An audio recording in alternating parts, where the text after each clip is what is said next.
ओम नमः सिद्धेभ्य।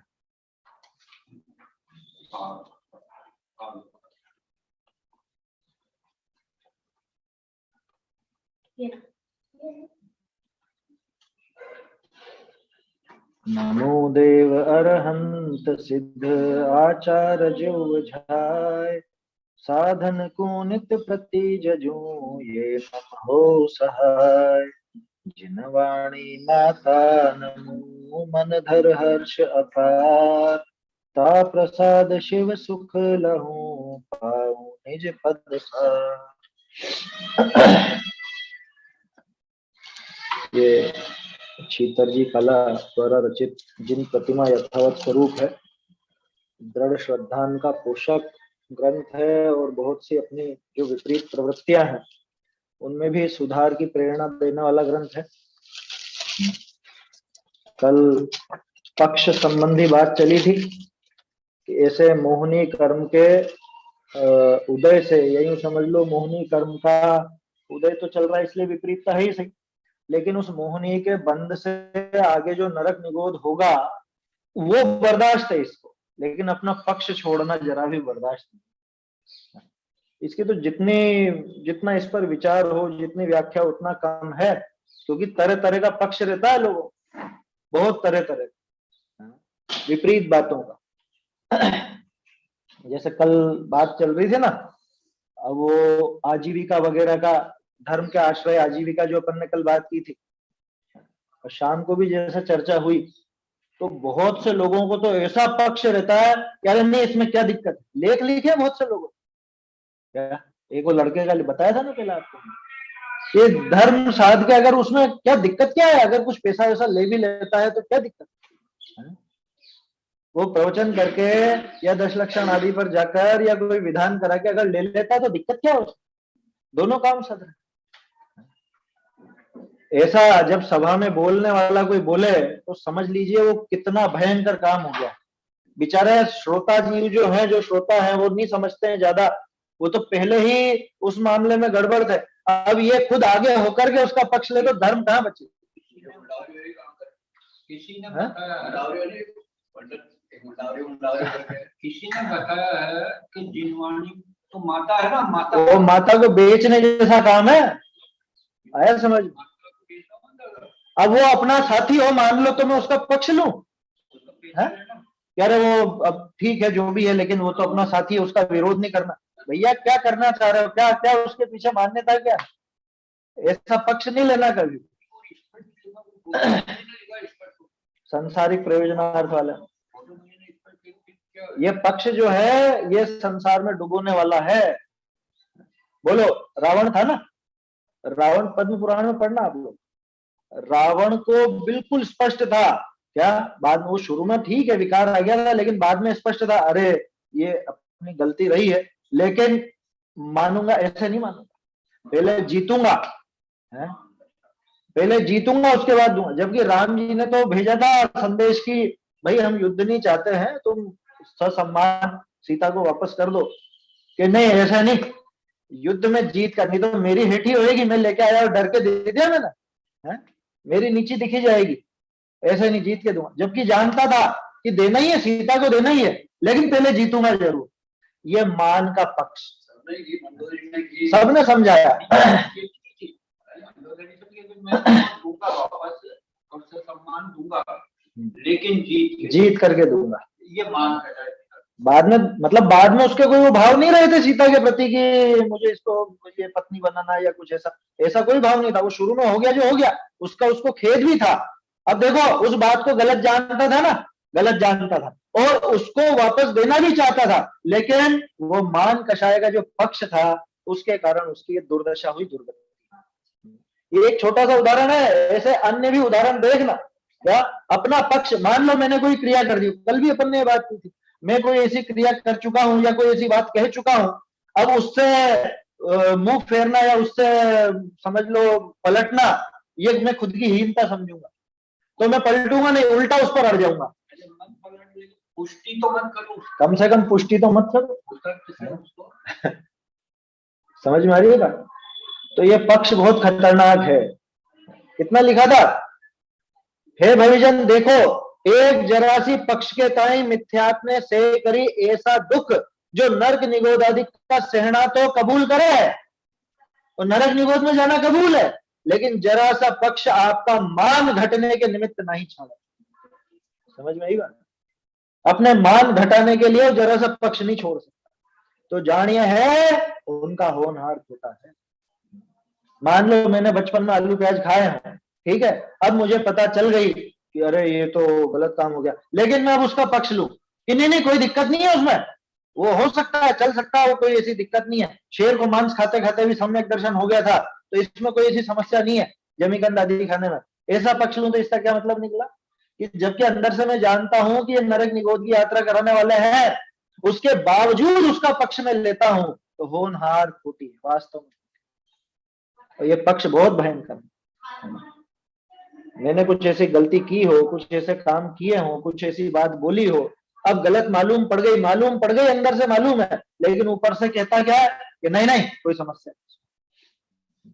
बहुत से विद्वानों में आपस में बहस होती है ना, वो इसी बात पे होती है, वो जानते हैं अंदर से कि दोनों सही है, वो बात बिल्कुल सही है, क्या कह रहे हैं ये वो सही बोल रहे हैं, लेकिन मैंने जो बोल दिया उससे कैसे पलट।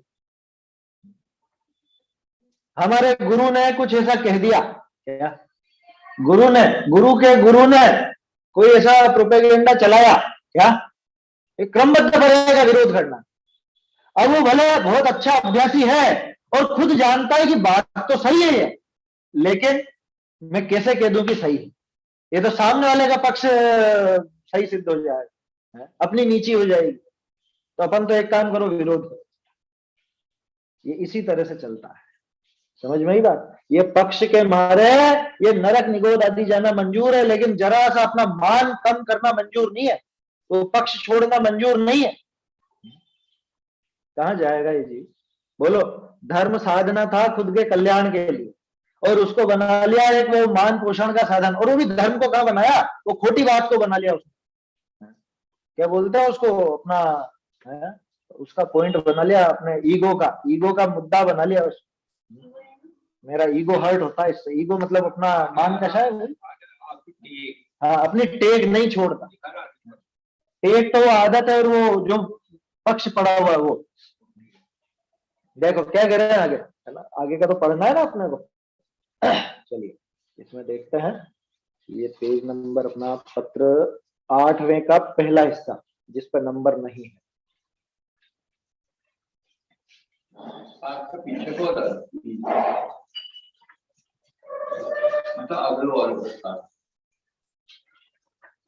ये अपना हो गया था, परंतु जरासी, ये ऊपर जो लाइन दिख रही है आपको, परंतु जरासी पक्ष आपका मान घटने के निमित्त नहीं छाड़े है, तो जानिए है उनका होनहार खोटा है।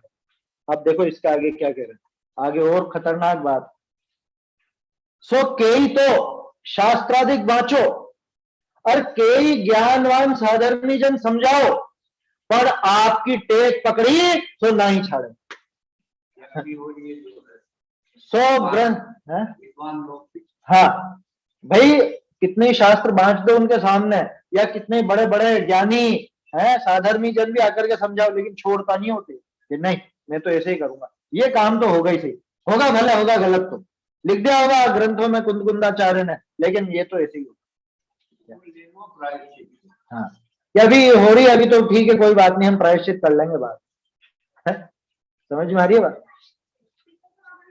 कई ज्ञानवान साधर्मी जन समझाओ, पर आपकी टेक पकड़ी सो नहीं छाड़े है। सो ग्रंथ करता कहे है, धिक्कार ऐसी पक्ष को, सो आपकी आत्मा ने तो संसार में डबोए है, परंतु आपका शिथिलाचार ने पोष करी अन्य जीवन का श्रद्धान बिगाड़, मिथ्यात्व में लगाए करी उनको संसार में डबोए है, सो बड़ी कष्ट की बात। परंतु काल का महात्म ऐसा ही है, सो इस काल में सरल परिणामी जीव कहां सो हो, सो ऐसे काल की जबरी जान करी, जे सरदानी ज्ञानवान पुरुष है, सो कोई जड़ बुद्धि जीवा सो विवाद विसंवाद नहीं करे है, आपको सरदान निर्मल रखे, पर एक बड़ा अचरज आवे। देखिए अभी यहां तक देखते हैं अपन वो भोले जी वाला फिर वो आगे पढ़ेंगे, पर बड़े आश्चर्य की बात क्या है वो आगे देखेंगे, अभी तो इतना समझते हैं। पहले क्या कहा कि के तो शास्त्राधिक बांचो और के ज्ञानवान साधर्मी जन समझाओ। कितना ही बांच दो उनके सामने, वो भैंस के आगे बीन बजाने जैसा काम है क्या। कुंद कुंदाचार्य का अष्टपहुड़ पढ़ लो, अभी पढ़ रहे हैं ना अपन शाम, है पूरा ही पढ़ लो, भले सभा में 3-4 बार बांट दो, लेकिन वो माथे में जो टेक पड़ी हुई है वो टेक छूट गई। कह रहे कुछ भी हो, कुछ भी हो, है लेकिन ये तो ऐसे ही होगा, या ये काम तो ये तो गुरु ही अपना। हाँ है तो अपने ही, भेष तो अपने। देखिए वो मालूम है कि खोटे हैं या खराब है, जो भी है ये उचित नहीं है, लेकिन क्या करो अपने ही तो है, तो साथ तो देना पड़ेगा। ये मत घबरा, तू साथ ही देगा तो अगले भाव में भी साथ ही देने वाला। कह रहे यहाँ अपने नगर से भूखे चले जाए अच्छा लगेगा क्या, कोई खोटा हो भेषधारी हो तो, क्या है तो अपने ही कैसे भी हो, निभाना तो पड़ेगा। चल जाओ आगे नहीं करेगी। वो उनकी बात है, यहाँ तो अपने जैसे जीवों की बात है कि सामने दिख रहा साफ साफ कि गुरु पना लेश मात्र भी नहीं है उसमें, तो उसकी फिर उसकी लल्लो चप्पो फिर भी करूंगा, या उसके पीछे पीछे फिर भी दौड़ू। भाई देव का स्वरूप बिगाड़ा गया, गुरु का स्वरूप बिगाड़ा गया, शास्त्र का स्वरूप बिगाड़ा गया, और फिर भी कि नहीं नहीं ठीक है चल रहा है जो ठीक है ठीक है ठीक है, ये ठीक तुझे नरक निगोद ले जाने वाला है। और जो तू साथ साथ साथ देने की सोच रहा है ना, तो आगे भी वहां पे साथ ही देगा खोटी। गजब हो गया। के तो शास्त्राधिक बांचो और के ज्ञानवान साधर्मी जन समझाओ, अच्छे अच्छे साधर्मी समझाए, पर आपकी टेक पकड़ी सो ना ही छोड़े है। देखो एक उदाहरण, मोटा उदाहरण बिल्कुल ख्याल में आता है, जैसे बहुत से लोगों को कोई अभक्ष का पक्ष रहता है ना, अभक्ष भक्षण करने का, मान लो जैसे अमरूद है, पपीता है, अरे और छोड़ो द्विदल, द्विदल के संबंध में इतना समझा दो, इतना उनको ग्रंथों का उदाहरण बता, नहीं नहीं हम नहीं मानते, हम नहीं अरे तू मत मान, तेरे मानने नहीं मानने से क्या होता है, हम नहीं मानते ये तू कह दे, तू नहीं मानता, अरे मान तो सही, तेरे से नहीं छूटता ये बोल कि अभी साहब इतना राग नहीं छूटा है तो गलत, तो स्वीकार तो करे गलत को, लेकिन टेक ऐसी कि उसको गलत भी नहीं स्वीकार, हम नहीं मानते, ये शास्त्रों में लिखा नहीं मानता है? तो अभक्ष लिखा है शास्त्रों में नहीं मानता, ओ फिर ऐसे तो क्या खाओ है, ऐसे तो कुछ बचेगा ही नहीं खाने को, ऐसे ऐसे कुतर्क करते हैं लोग। अरे जैन कुल में पैदा हुआ वो खाने के लिए जीता है क्या कोई, वो जैन बन गया उसको खाने की जीवान की 2 इंच की जीवान है कुल, इसकी लालसा रहेगी, विचार कर। क्या कहा के तो शास्त्राधिक बांचो और के ज्ञानवान साधर्मी जन समझाओ, पर आपकी टेक पकड़ी सो नहीं छाड़े। अपन ने जो टेक पकड़ रखी है उसको नहीं छोड़ता, खुद ने जो टेक पकड़ी। सो ग्रंथ करता कहे हैं धिक्कार ऐसे पक्ष को, ऐसे पक्ष को धिक्कार है, ऐसे पक्ष को। सो आपकी आत्मा ने तो, आपकी माने स्वयं की आत्मा को तो संसार में डुबोता ही है, परंतु आपके शिथिलाचार ने पोष करी, ये खतरनाक बात, मैं गलत कर रहा हूं उससे तो मुझे जो दुर्दशा होनी है मेरी वो तो होगी, लेकिन मैं उसका पक्ष भी ले रहा हूं, उसका पोषण कर रहा हूं, उल्टा उसको सही सिद्ध करने पर लगा हुआ हूं, परंतु आपका शिथिलाचार ने पोष करी, अन्य जीवन का श्रद्धान बिगाड़ मिथ्यात्व में लगाए करी, उनको संसार में डूबोगे। सो बड़ी कष्ट की बात है कि खुद तो डूब ही रहा है और दूसरों को भी डूबो, कि हम तो डूबेंगे ही और तुमको भी साथ में ले डूबे। गजब। वहां पे जा सकते हो, वहां पे कलाकृति देख लो। जैसे मान लो मैं कहीं गया है ना, उदाहरण के तौर पर मैं कहीं पर गया, कहीं पर मतलब कोई ऐसी जगह घूमने फिरने चला गया, सामान्य पहाड़ हो, नदी हो, प्राकृतिक दृश्य हो, वहां तक तो कोई समस्या नहीं, समस्या नहीं का मतलब कोई पुण्य हो ऐसा नहीं कह रहा हूं, है वो पाप, लेकिन जैसे उदाहरण के तौर पर ताजमहल, या उदाहरण के तौर पर वो क्या है अजमेर में मजार है ना वो, या और भी कोई दूसरी चीजें, अन्य मत के पोषण करने वाली, अन्य मत के जो स्थान है उनको मैं गया देखने, चला गया कभी, उस समय समझ नहीं होती होगी तो, और बाद में मुझको जब समझ आई कि ये जाना तो उचित नहीं है, लेकिन मैं तो जा चुका, तो अब मैं क्या करूं, मैं ये कहूं दूसरों से भी, आपसे भी ये कहूं कि अरे नहीं नहीं कोई दिक्कत नहीं है, कोई समस्या नहीं है वहां जाने में, कोई तकलीफ नहीं है, उसमें सम्यक दर्शन की कोई बाधा नहीं आती, सम्यक दर्शन कोई दिक्कत नहीं है, सम्यक दृष्टि ही बने रहेंगे उसमें जाने में। ये संभव है, ये नहीं होगा सम्यक। वह सम्यक तो प्रकट होने वाला नहीं है।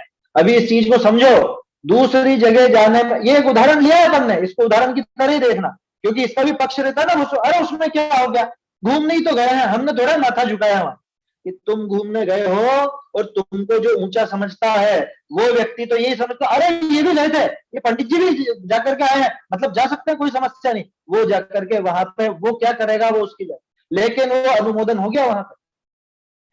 वापस से याद कीजिए वसु राजा का उदाहरण, वसु ने न बकरे काटे, न ये कहा कि बकरे काटो, न ये कहा कि अज का अर्थ बकरा होता है, उसने क्या कहा था, हाँ इसकी बात सही। ये अनुमोदन का इतना भयंकर फल लगा कि तत्काल नरक में। समझ में आई बात।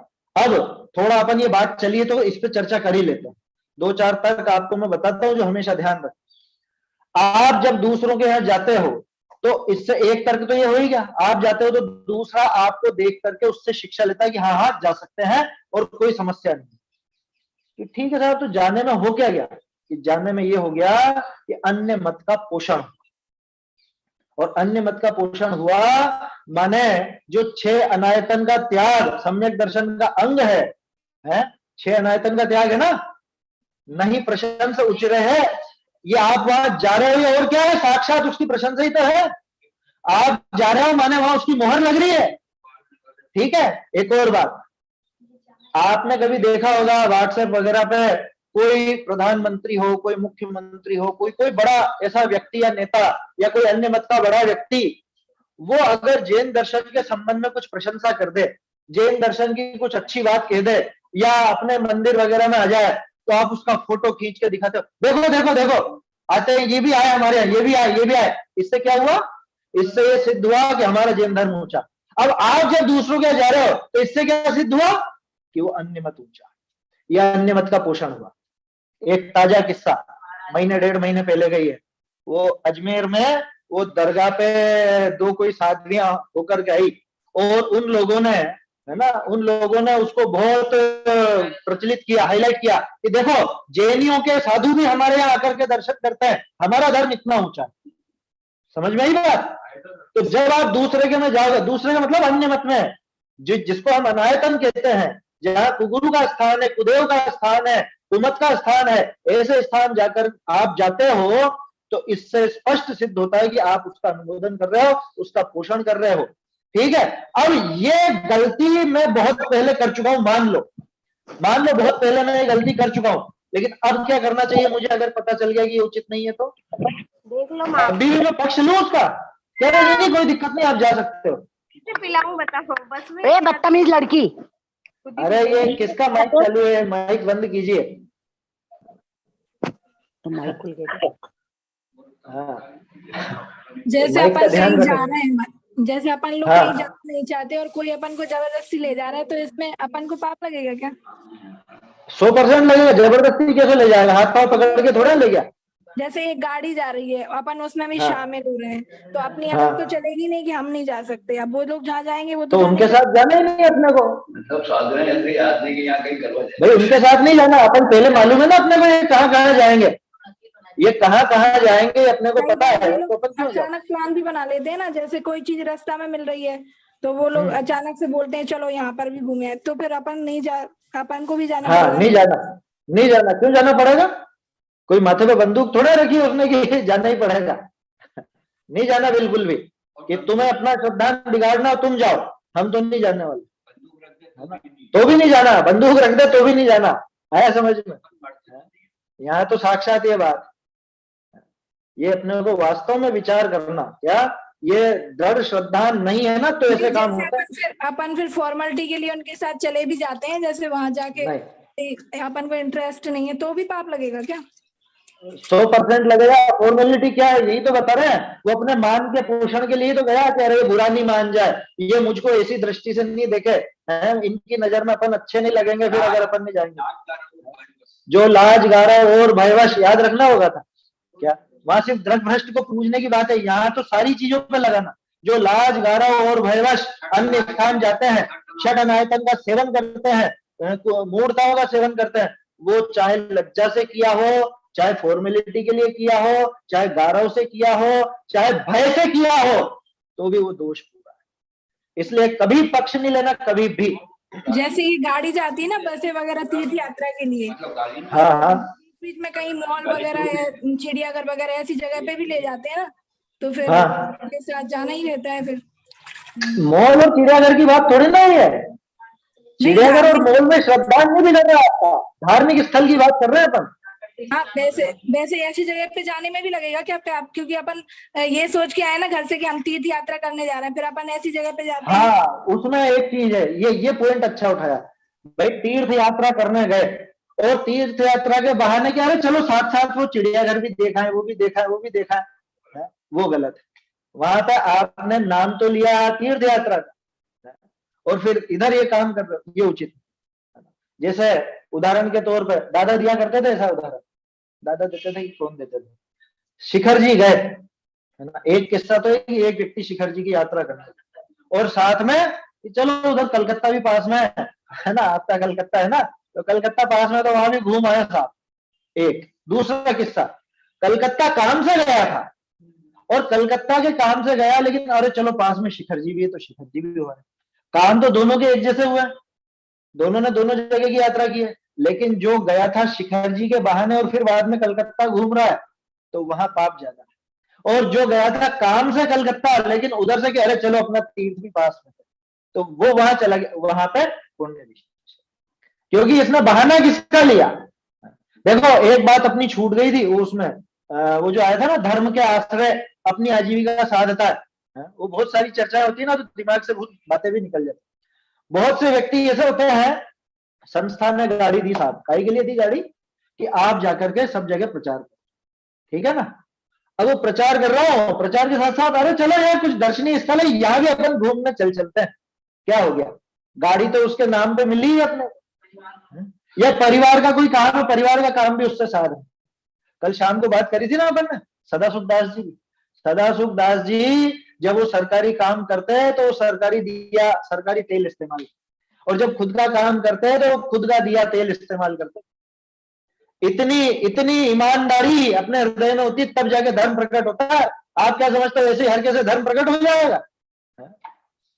ऐसी नीच वृत्ति रहेगी उस हृदय में, धर्म कैसे प्रकट होगा? सोचो, जो धार्मिक कार्य है या जो धार्मिक साधन आपको मिला है, उससे आप आपका लौकिक कार्य साधने लगो।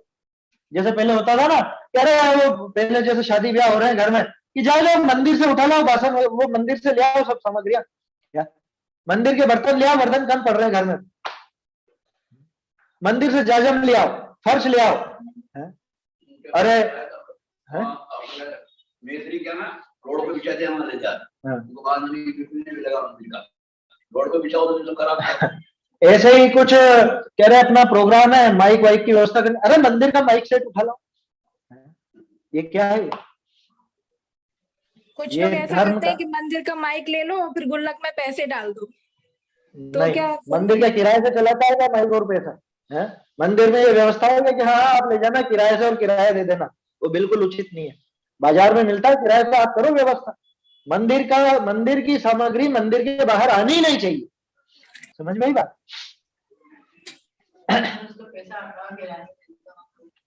अरे तो यही काम बचा क्या?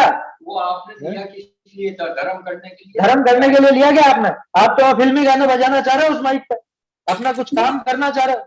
जैसे धर्म करने के लिए, जैसे किसी के घर में कोई धार्मिक प्रोग्राम हो रहा है तो भी ले सकता है क्या? धार्मिक प्रोग्राम तो मंदिर में ही करे ना, घर में क्यों करे?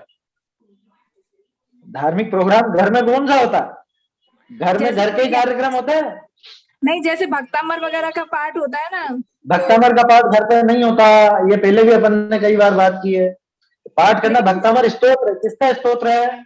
ये आदिनाथ जी का स्तोत्र है, तो आदिनाथ जी के सामने करो ना, भगवान के सामने करो, कोई भी हो, आदिनाथ जी नहीं हो, पार्श्वनाथ जी हो, महावीर स्वामी हो, उनके सामने करो। वो बिल्कुल भी उचित नहीं है, उसका पक्ष नहीं लेना। मंदिर की सामग्री और वो जो आप कह रहे हो ना पाठ, घर पे पाठ, वो खुद का काम है, वो कोई भगवान का काम नहीं, वो धर्म का काम है। उसमें क्या घर पे करने से, और घर पे है क्या आशय, अंदर क्या आशय पड़ा हुआ है, घर पे क्यों करना चाह रहे? वो अभिप्राय में खोट है, तो ग्रहित मिथ्यात्व का पोषण है। समझ में आई बात? क्योंकि मेरे मन में तो अरे शुभ रहता, शुभ रहता, शुभ रहता, इससे अच्छा शुभ। अरे देखो शुभ करना हो, मंदिर है ना जगह, वहां जाके करो ना, वहां बुलाओ, क्या समस्या है?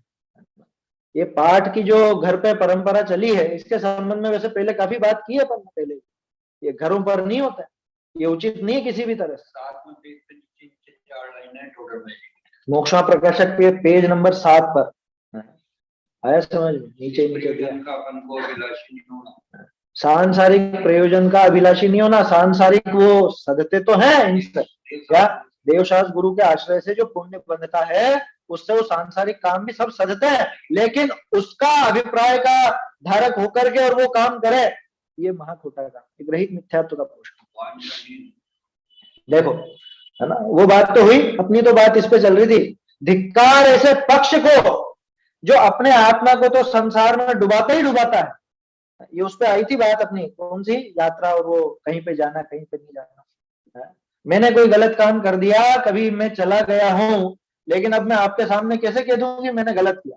तो मैं क्या कहूं, कह रहे नहीं कोई दिक्कत ही नहीं है, आप भी जा सकते हो, जा सकते हो, जा सकते हो, आर्किटेक्ट देखने के हिसाब से जा सकते हो, दर्शनीय स्थल है इसलिए जा सकते हो। अरे वहां क्यों जाना चाहता है ये तो बता।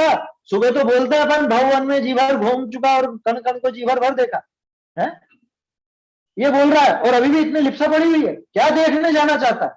वहां है क्या जो देखेगा? समझ में आ रही है बात?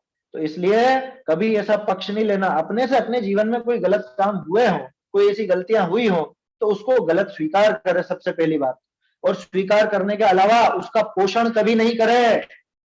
आया समझ में? वो 3-4 तर्क जो मैंने आपको दिए वो ध्यान रखना।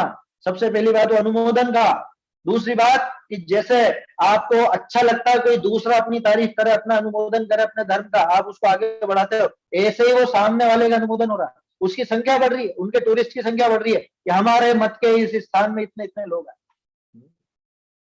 इस तरह की रिपोर्टें बनती है, कभी देखा है आपने कि वो फला फला वो ईसाइयों के गिरजाघर में एंट्री कितनी हुई साल भर में, इतने लाख लोग आए। जैन मंदिर में कितना है? यहाँ तो 1000 ही है। उन लाखों की संख्या को बढ़ाने में किसने योगदान दिया? इसने योगदान दिया, ये खुद गया और दूसरों को भी प्रेरित किया कि हाँ कोई दिक्कत। समझ में आ रही है बात?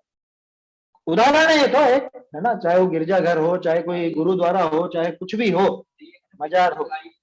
लाइक करते हो, लाइक और डिसलाइक, तो जितनी चीजों पर आप लाइक का बटन दबाते हो इससे उसका अनुमोदन ही तो होता है ना, है? उसका अनुमोदन हो रहा है, उसको बढ़ावा मिल रहा है। एक और चीज, सबसे बड़ा तर्क हमारे आचार्यों ने क्या लिखा प्रभावनांग में, ऐसा आयोजन करो, ऐसे मंदिर बनाओ, ऐसे वो करो, इससे हमारे धर्म की प्रभावना होती है। लिखा ना, ऐसा कैसे अन्य मत वाले भी करते, इससे उनकी प्रभावना होती है। समझ में आई बात? अब आप जब इतना आलीशान जिनालय बनाओगे तो उससे धर्म की प्रभावना हो रही है। क्यों हो रही है? क्योंकि लोग बाग उसको देखने आएंगे, वो देखने आएंगे तो कम से कम उनको उसका पक्ष पड़ेगा, देवशास्त्र गुरु का पक्ष पड़ेगा, इस तरह से भी प्रभावना होती है। ठीक यही भावना रख करके अन्य मत वाले उनकी स्वयं की प्रभावना करते हैं, और उनकी उस प्रभावना में आप भागीदार बनते हो अगर आप वहां जाते हो। समझ में आती है बात? आप अगर वहां गए तो आप वहां 100% आप वहां उसके भागीदार हो उस प्रभावना में। किसकी प्रभावना में? अनायतन की प्रभावना में, 3 मूर्तताओं की प्रभावना, फलस्वरूप ग्रहित मिथ्यात्व की प्रभावना। अब ऐसे जीव को सम्यक दर्शन कैसे होगा? अनायतन त्यागो पढ़ा है छेड़ाला में आपने, षट अनायतन त्यागो, तो त्यागो कह रहे हैं और आप कह रहे हो कि कोई दिक्कत ही नहीं। कैसे दिक्कत नहीं? ऐसा पक्ष नहीं लेना कभी भी। आया समझ में? खुद ने कर दिया हो, कभी गलती हो गई हो। कहाँ पे? विदेशों में। अरे क्या करने गया वहां पे? अब उससे दर्शन करने जा रहा हूँ, दिगंबर में जा रहा है, तो एक ही मंदिर है, तो वो अपनी वेदी है, बस वहीं कर लो ना ज्यादा से ज्यादा, लेकिन कोई उचित नहीं है, उसका पक्ष नहीं लिया जा सकता। तुझे यहाँ क्या तकलीफ थी जो वहां गया? वो तो मजबूरी में, मान लो कोई इलाज कराने गया हो और फिर वहां फंसा हो, तो फिर भी अपन वो मजबूरी समझे। ये तो घूमने के नाम पे ही है। हाँ,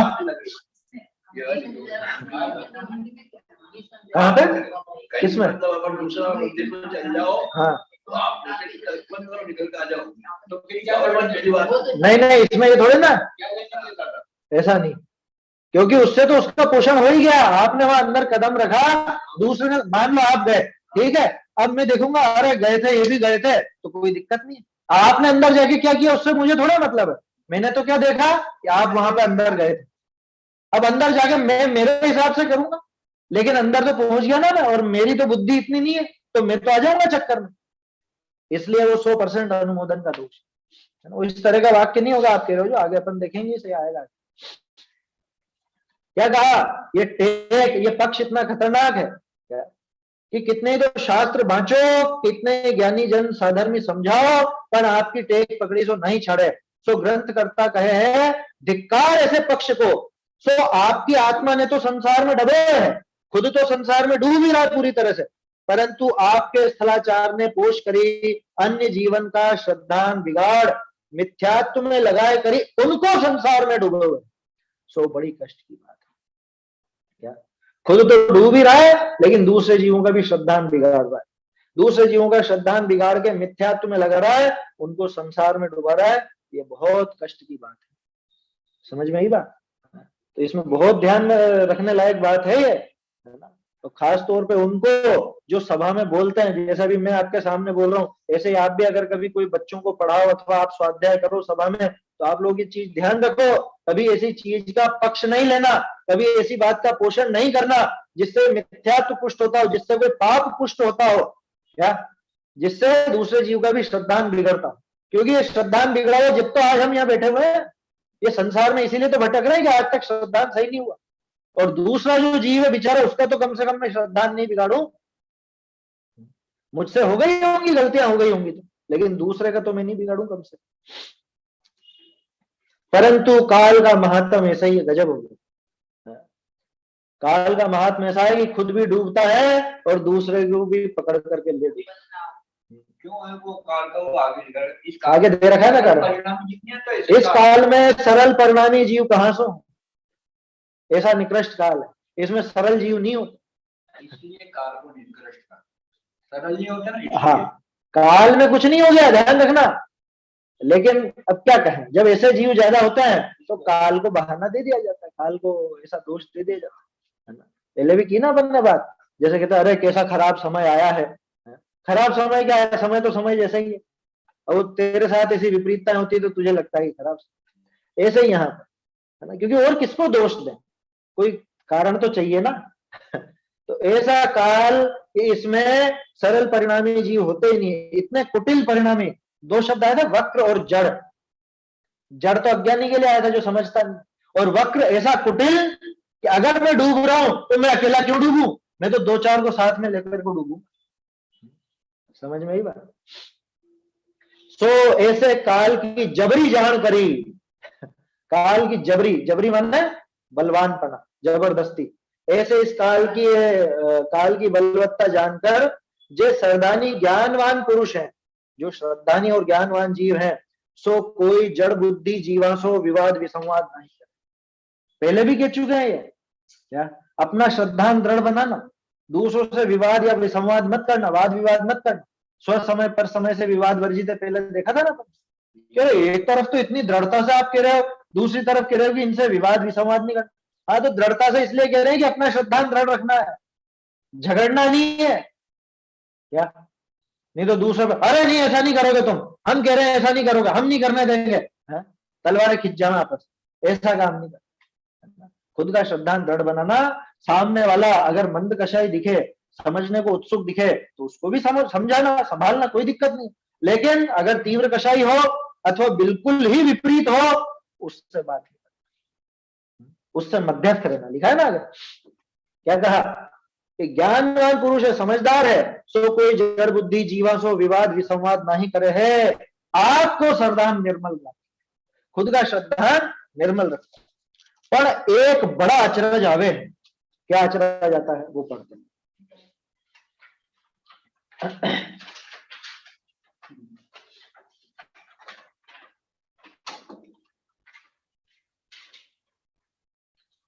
नो है ना ये।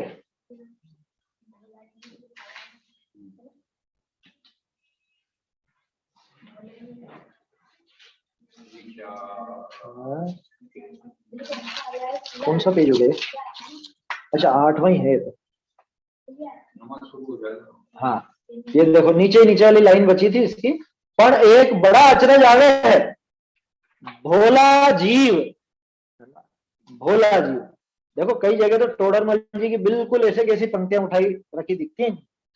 भोला जीव बिचारा कदे जिनवाणी सुनी नहीं तथा बांची नहीं, और मिथ्यात्व का तथा धर्म का भेद समझा नहीं, सो तो मिथ्यात्व को कैसे छोड़े।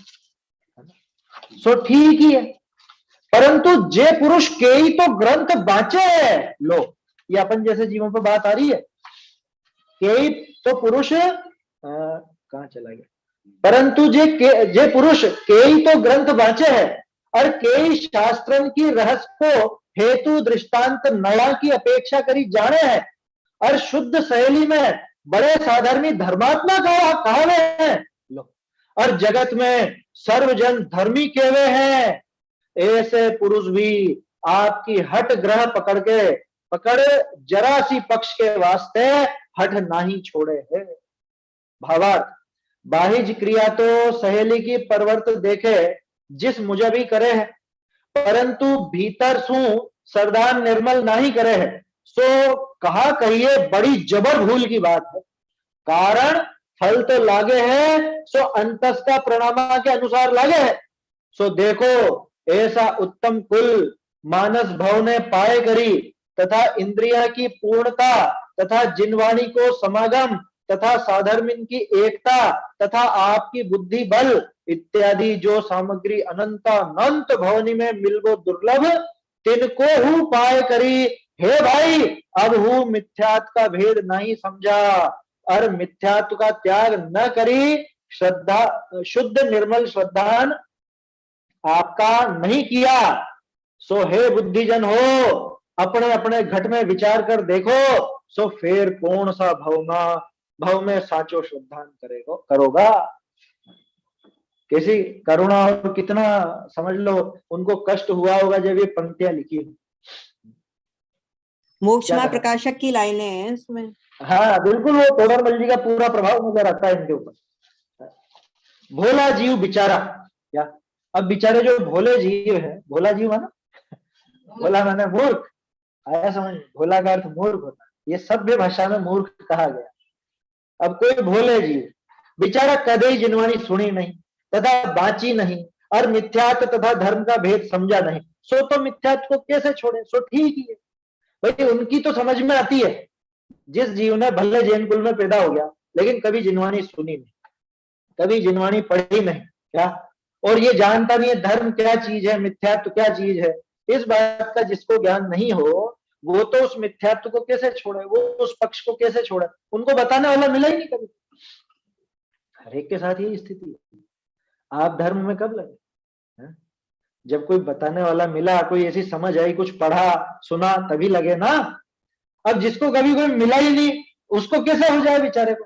तो उसका तो समझ में आता है कि ये क्यों इस पक्ष में लगा हुआ, क्यों ये विपरीत लगा हुआ, उसका तो समझ में आता है कि कभी बेचारा दुकान से तो इसको फुर्सत मिली, 24 घंटे दुकान में घुसा रहा, व्यापार में घुसा रहा, कभी शास्त्र की एक पंक्ति खोल के बैठे पढ़ी नहीं, सुनी नहीं। तो ये विपरीत चले तो बात समझ में आती, क्यों कि इसको सही बात मिली नहीं है, इसने कोशिश नहीं, ठीक है ना। दोष तो उसका है, लेकिन यहाँ यूं कह रहे हैं कि जो जीव पढ़ा लिखा नहीं है, कंपैरिजन कर रहे हैं, ऐसा नहीं कह रहे कि वो निर्दोष है। दोष तो 100% उसका है, लेकिन उसका तो समझ में आता है कि दोष क्यों है ना, उसके दोष क्यों चल रहा है, क्यों लग रहा है, उसकी तो बात समझ में आती है। जैसा अभी अपन ने उदाहरण लिया ना अन्य मत जाने का, अन्य मत के स्थान जाने का, तो जिसको बिल्कुल भी ज्ञान नहीं हो वो जाए तो समझ में आता है। लेकिन अपने जैसे लोग, अपन जैसे स्वाध्यायी लोग अगर ऐसी जगह जाए तो ये बात समझ में उतरती है, ये गले उतरेगी ये बात। क्या कहा, सो तो मिथ्यात्व को कैसे छोड़े, सो ठीक ही है, परंतु जे पुरुष के ही तो ग्रंथ बांचे हैं, बोलो है? कि 30-30, 40-40, 50-50 साल हो गए सुनते सुनते पढ़ते, जाने कितने शास्त्र पढ़ लिए, बांचे हैं मतलब पढ़ना, बांचना माने पढ़ना। कई तो ग्रंथ बांचे हैं और कई शास्त्रम के रहस्य। अच्छा, पूरा पढ़ता नहीं है, गजब की बात। आगे वाला पॉइंट देखो आप, कि पढ़ता अकेला नहीं है, क्योंकि बहुत से ऐसे भी होते हैं बेचारे, वो रीडिंग कर लेते हैं और क्या पढ़ा क्या सुना कुछ मालूम नहीं, है ना। क्योंकि हमने पढ़ लिया समय साहब जी, हमने 1 महीने में पूरा कर लिया, कि हमें समझ में आ गई, तूने कैसे पूरा किया। समझ में आ रही है बात। तो ऐसी रीडिंग करने वाले भी बहुत हैं, लेकिन यहाँ उनकी भी बात है। यहाँ तो वो कौन, और कई शास्त्रों की रहस्य को, शास्त्रों के उस रहस्य को हेतु दृष्टांत नया की अपेक्षा करी जा रहे हैं। जब कि सब रहस्य जानता है, यहाँ कौन सा नए से यहाँ क्या बात की गई है, या किस नए से आत्मा को रागादि का कर्ता कहा है, किस नए से रागादि का कर्ता नहीं कहा है, रागादि मेरे स्वभाव में कैसे बताए हैं, मेरे स्वभाव से भिन्न कैसे बताए हैं, ये सारी बात वो जानता है। ये एक उदाहरण लिया, ऐसे और भी सारे रहस्य जानता है। समझ, यह उस जीव की बात है, माने सामान्य अभ्यासी की बात नहीं, रीडिंग लगाने वाले की बात नहीं, बल्कि जो बहुत बारीकियां जानता है, एक एक बारीकी शास्त्रों की जानता है, नए जानता है, हेतु दृष्टांत सब जानता है। और सिर्फ इतना नहीं, अरे शुद्ध सहेली में, ये शुद्ध सहेली माने शैली तो अब प्रचलन में आ ही गया होगा आप लोगों के भी, शैली जैसे तेरा पंथ शैली टोडरमल जी की थी, ऐसे ही शैली भी कहते हैं, सहेली भी कहते हैं। तो ये इंदौर में भी पहले भी मैंने आपको बताया, इंदौर में भी पहले ये सहेली चलती थी, जहां पे ये छीतर जी थे, है ना। ये जैसे ही जो अपनी चल रही है, ये भी सहेली है। सहेली माने सभा, मंडल, संगठन, समूह, उसको शैली कहा जाता है ना।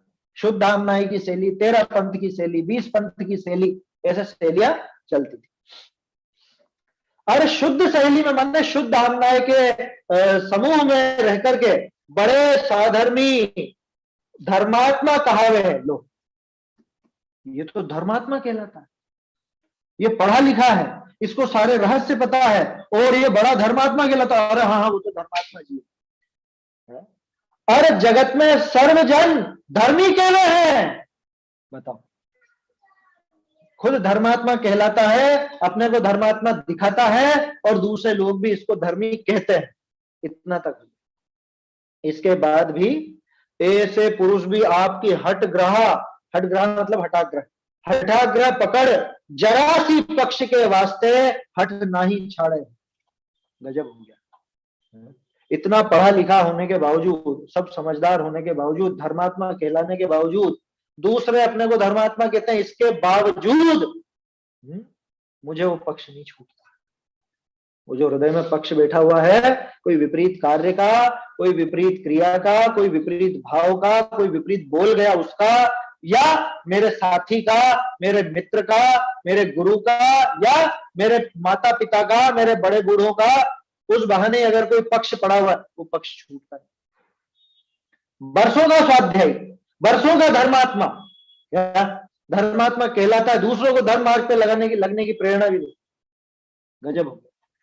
और उसके बावजूद अगर वो पक्ष नहीं छूटता, तो ये कितना जबरदस्त मिथ्यात्व, कितना जबरदस्त इसका खोटा काम हो रहा है, ये विचार करना लायक है। आया समझ में? इसलिए पक्षपात छोड़ करके देखो, ये पक्षपात जहर है, जहर है ना, ये धर्म में बिल्कुल भी आगे बढ़ने नहीं दे।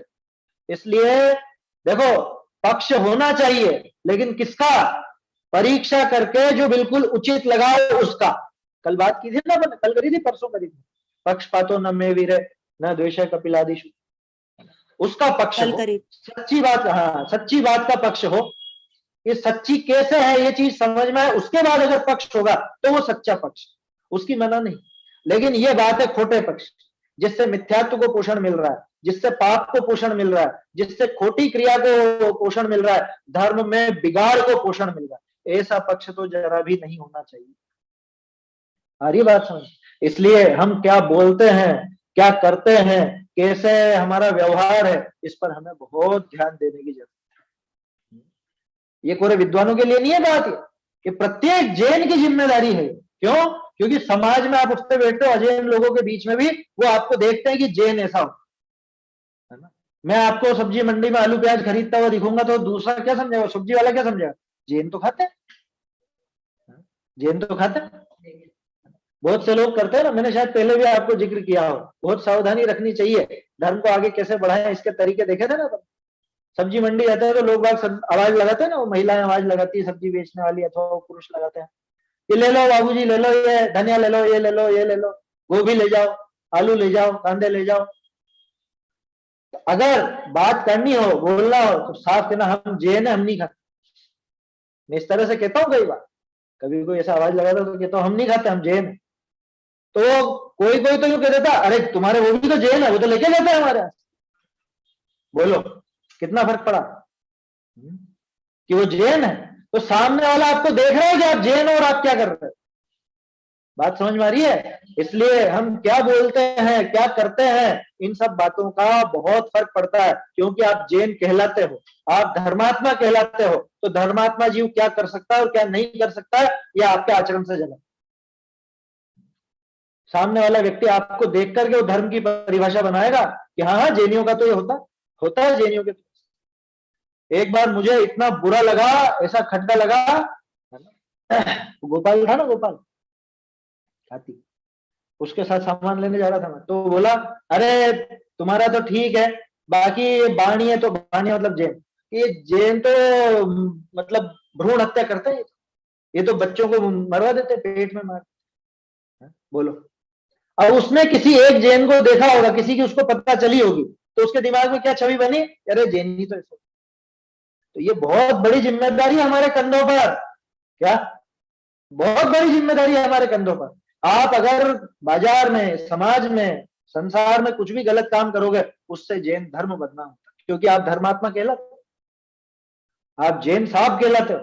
अब जैन साहब रात में खाएगा तो माने जैन में तो चलता है रात, जैन ही तो खाता है। जैन बफर में खड़ा खड़ा खाएगा तो अरे जैन धर्म में तो कोई दिक्कत नहीं हो, तो खड़े खड़े खा सकते हैं, क्या दिक्कत।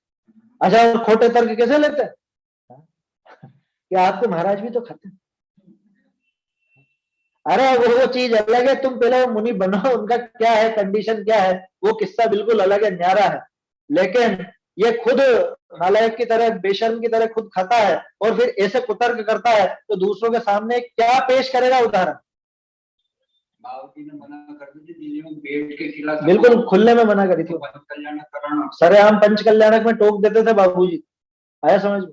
और कोटा के पंचकल्याणक में दिल्ली वाले आए थे, दिल्ली का होना था, तो उन्होंने उनसे कहा कि तुम जितने लोगों को बिठा करके खिला सको उतनों को ही न्योता देना, उससे ज्यादा मत बुलाना, ये खड़े खड़े ये गिद्ध भोजन मत करवाना, ये शब्द थे बाबूजी के, आया समझ। उससे पता चलता है कि आप जैन हो तो जैन धर्म कैसा है।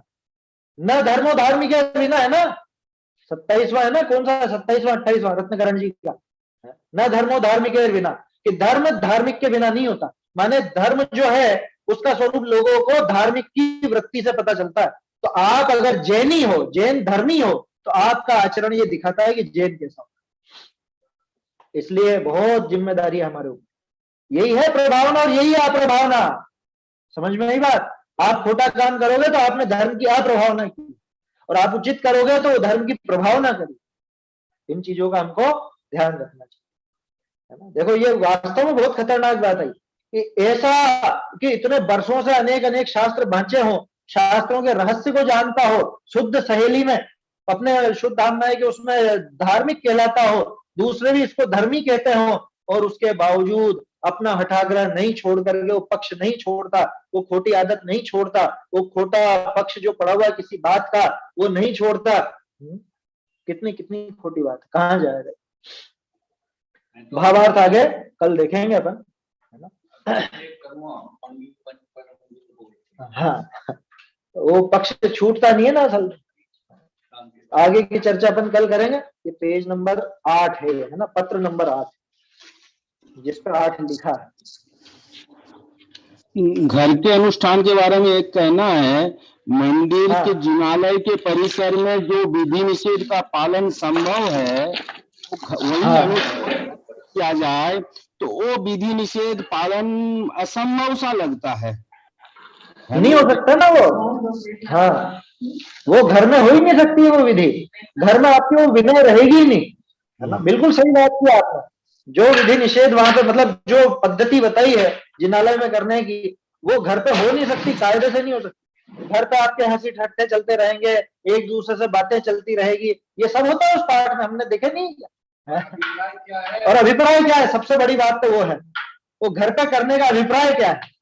अभिप्राय में तो वही पड़ा हुआ है, मिथ्या। तो बिल्कुल सही कहा आपने, वो बराबर जो जिनालय में भगवान के सामने जो भाव बनते हैं वो घर पे नहीं बनते। और सीधी सी बात है, भगवान की स्तुति कहाँ होनी चाहिए?